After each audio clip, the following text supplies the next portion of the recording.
All right, Lucas. It's good to be here. It's good to have you, man. We have a lot in common. We do. Both of us love the Golden State Warriors. Both of us in cybersecurity. And both of us have 3 daughters. 3 girls, yes. So that's amazing. Thank you for coming here. And I wanted to ask you a few questions. And I wanted to start from, what was your journey like getting into cybersecurity? Yeah, it's a great question. And yes, we do have 3 girls in common, although I think my girls are much older than yours, right? So I've got an 18-year-old about to go into college, which I'm really excited and terrified about. But yes, how did I get into cyber? I took a very unconventional path, and I think most folks that are old school in cyber like me probably did, because when I was in cyber, cyber wasn't a real thing. I mean, we cared about it, but we didn't have these core functions that solved for cyber. And I was an engineer by training, right? So I was at Oracle about 1 million years ago. I was pre-Y2K, that's as much as I'm gonna give. But I was solving for prod engineering. So I was in the prod engineering team, did a bunch of stuff to help with that organization. And as we were building out our tech, we got attacked. I won't give the details on that, but I got the beginnings of being involved in cyber then, and I never really looked back. But I think the writing for me was on the wall because it actually started way before then. At Oracle, right? I was at Oracle then, but even when I was much younger, I was an old school techie. I was one of the earliest guys that had a modem playing in the BBS world, did a lot of hacking before hacking was illegal, took over a lot of systems that I never got in trouble for, and so my journey started back then in exploration, and then it culminated my time at Oracle, and like I said, I've never looked back since. So that's an amazing story. So what advice would you give to younger Lucas and Oracle, getting into cyber? What advice would you? I would give a ton of advice to myself if I could. One, I would say, don't be afraid of being wrong. I think a lot of us in cyber really oriented or really, I guess, anchored our success in having answers to things. Yeah. And I think I had the most fun when we didn't have answers, because that's when building happened. That's when I was introduced to this amazing world of the startup and venture community. It was because we were having to solve for things that we didn't really have tech to solve for. And so not having the answers led to some of the things that were the most fun and most exciting. So that would be one. 2, I would have encouraged myself to set aside a little bit more money and invest in some of those early companies that we had a chance to help build. I would have had much greater outcomes. I was very late to the game on that, but nonetheless, I've had a lot of fun along the way. You know when it's the best time to plant a tree? Before you need it? Now. Yes. I go. You're never late.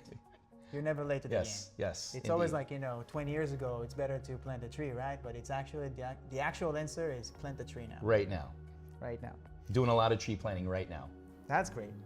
So, talking about trees and analogies, what is the best analogy for you to explain to non-technical people what is cybersecurity and what you do? That's a great question. I don't know if I have a perfect answer for it because it may come across as a little patronizing. But when I talk about things with folks like my mom, I talk about the house analogy, right? So we've got this house, we've got all these assets in the house, as you and I were talking about, our daughters. We want to protect our girls, right? And we do so in a number of ways. We have our alarm systems, right? Those detective controls. We've got preventative controls like locks on the doors and on the windows. We've got controls like in the event that there's a fire, we're gonna meet here. So that's more planning, right? That's more creating policy. So I usually use the house analogy to kind of describe, because we're all solving for security of our homes. That's true. Right, and everybody gets that. And you add technology on top of it, and you kind of, you build likeness to things that, analogies that we're aware of. So that's usually how I describe things. It's probably a little patronizing, but. How would you stack compliance into the house analogy? Compliance is when dad says to eat your vegetables, eat your damn vegetables. Lucas, tell us about your biggest cloud security challenge. The cloud security in a nutshell has been a challenge from day one, and it still remains that way. I think, there's a lot of things that we're in the midst of a number of amazing CISOs In cloud, like traditional problems like asset management still remains a huge problem. True. We've got the sprawling ecosystem. Cloud has done this great thing in enabling innovators to work faster, better, with more tech, and go to market much more quickly. But for us on the defender side, that speed translates into the attack surface getting much larger, much faster. Yep. Right, so getting our head and hands around that set of problems has required for us to take a step function improvement in how we do things that in a more traditional environment, we had lots of time to solve for, right? And so I think that it's really, you've got the sprawling ecosystem that grows at an exponential rate. How do you find the right partners and the right tech to ensure that you've got the right visibility, to ensure that you're in the right places, to ensure that you have a really good, strong understanding of what your assets are so that you know what you're trying to protect, and much more, but hopefully that at least scratches the beginning part of the itch. That's great, and I think like you've laid it out really well. There's like people are moving fast, creating larger and wider attack surfaces, and security teams, it's a function of like how fast technology moves. So with that, there is huge focus on runtime recently. Of course, yeah. How are you thinking about it? And how are you thinking about the challenges that you can solve with runtime and why it's becoming such an important area? Yeah, well, I think it plays into what we just talked about, right? As you know, we didn't even talk about AI and the speed increase that AI enables bad guys to kind of flourish. We talked about the speed, what cloud does for builders, for technologists, for companies, and now AI stacked on top of that is creating order of magnitude more risk. And so where runtime plays into that, I think runtime stitches together all the things that are important for us as we solve for cloud, right? In the old school traditional days, we were just solving for preventative, right? And how do we prevent? Let's get solid configurations into place. Let's make sure that we have a good kind of collective understanding of what baseline should be. Well, that does a great deal of things for us. That helps to reduce the attack surface, but it doesn't solve the problem in its entirety, right? So we have to get to a place where we understand the context at runtime, and that has to be kind of the connective tissue on how we solve for cloud in its entirety. So that's where I place runtime, and that's why we're investing in runtime.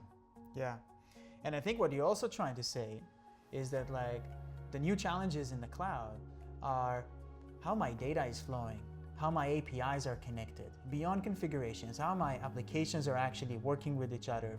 And that's the answer that like always lies in runtime, not anywhere else. You know, there's a lot of things that we just talked about, right? The speed at which cloud enables companies to move. And then we stack on top of this new AI revolution that we're in the midst of. And us CISOs, we have a great deal of responsibility in protecting that ecosystem that's now growing even faster than we were talking about. That's true. And so when I think about runtime, there's a lot of things. Runtime is the connective tissue, right? We've got preventative capabilities, we've got runtime capabilities, we've got capabilities that exist within compliance and everything else. But really getting to understanding your cloud applications isn't an exercise that happens on paper before you build. Right? So understanding the ecosystem while it's running is how you get to the best answers on being able to protect that environment. That's great. So I think there is on paper and there is in runtime. In reality. In reality. And runtime, think of runtime as reality versus securing your tech stack on paper.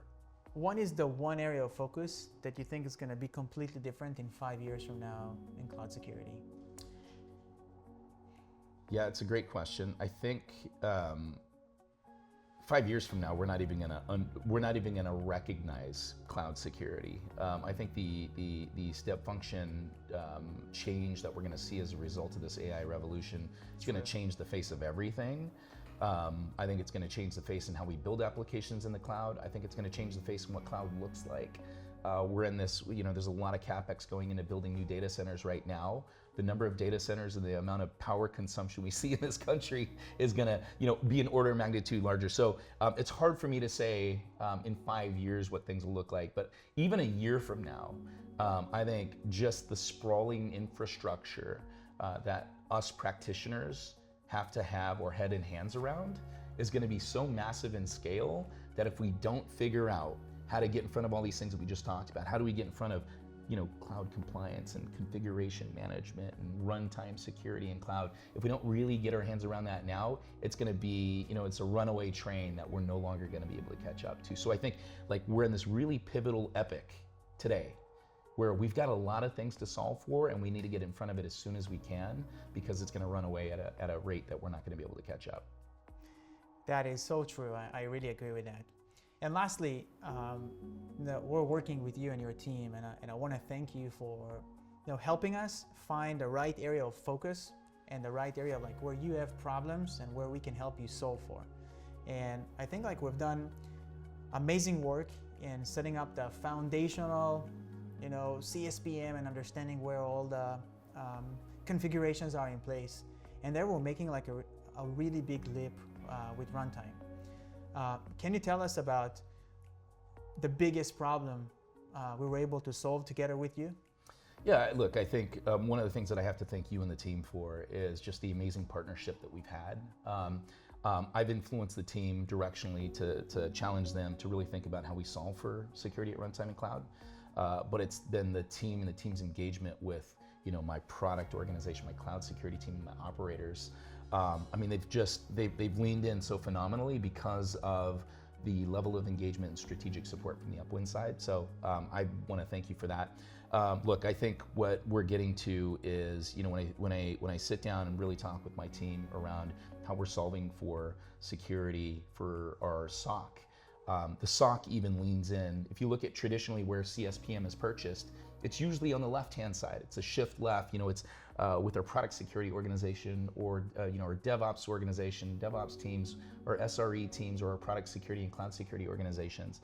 But what we've done here is we've married a number of different disciplines in security to band together to champion for Upwind because of the visibility that Upwind gives us at runtime. So I want to thank you for that. It's been a phenomenal journey, and I think it's going to be an even more important part of our ecosystem as we go forward. So, thank you, Lucas. I think without like having people like you opening the door for us, we would not have the ability and chance to innovate. So thank you for that. And I think, like as you said, we're at the beginning of this like cloud and AI revolution, like for humanity, right? And I think that like cloud security and just CSPM alone, even before runtime and everything, is just equal to me like how big APM is. Mm-hmm. Application performance monitoring is foundational thing in cloud security, and it's I'm so excited to build together with you. No, I feel the same way, Amiram. It's been a joy.